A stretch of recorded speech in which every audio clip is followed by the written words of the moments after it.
In the aftermath of the tragic death of Foo Fighters drummer Taylor Hawkins, Queen legend Brian May spoke on the bond he had with his brother. Taylor had died in Bogotá, Colombia, in March while on tour with his group, aged just 50, and Brian, who had been one of the last of his friends to speak to him, revealed that he will be sorely missed. Brian's second solo album, Another World, will be re-released imminently for the first time since 1998, and it contains a track with Taylor as the drummer. This prompted him to address the history of their friendship and how he felt about the loss.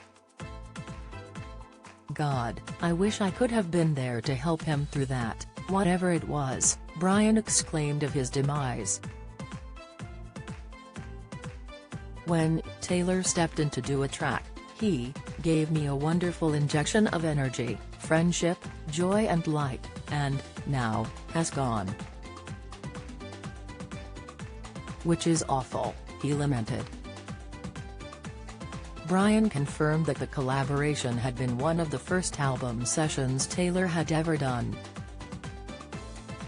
Had only just joined the Foo Fighters, he was just a boy really, and he was the biggest Queen fan in the world, which took me by surprise, he recalled fondly. He added that Taylor's endorsement of the group had introduced them to an even wider audience and made them very cool to a lot of people. "He was an encyclopedia about Queen, absolutely incredible, he knew everything we'd ever done," Brian added in amazement. "He became like a brother. He was family to us," was Taylor. "Bless him, he will be very, very sadly missed," he added. Brian had been talking on BBC Sounds The Rock Show with Johnny Walker. Meanwhile, on another radio interview, for Sirius XM, the emotional star admitted that he had spoken to Taylor just a week before he died. The topics of conversation had been joys, frustrations and being in Foo Fighters.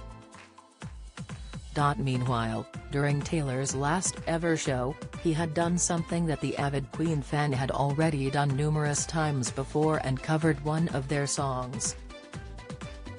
The drummer took the spotlight as a singer on this occasion for a rendition of Somebody to Love while at Lollapalooza, Argentina. Singer Dave Grohl, who had previously been a percussionist for Nirvana, retreated behind the drums. Brian has described Taylor and the band as the best publicist for Queen ever. "He knew more about us than we did," Brian joked. "He's been so good for our image.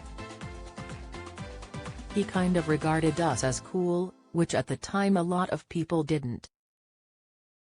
Taylor wasn't even my generation. I think of him as a boy, same as I saw George Michael as a boy. To lose them feels all wrong. It makes you feel so frustrated." Poignantly, in a previous Enemy interview, Taylor had said the song that had inspired him to take up drums the most was Queen track Keep Yourself Alive.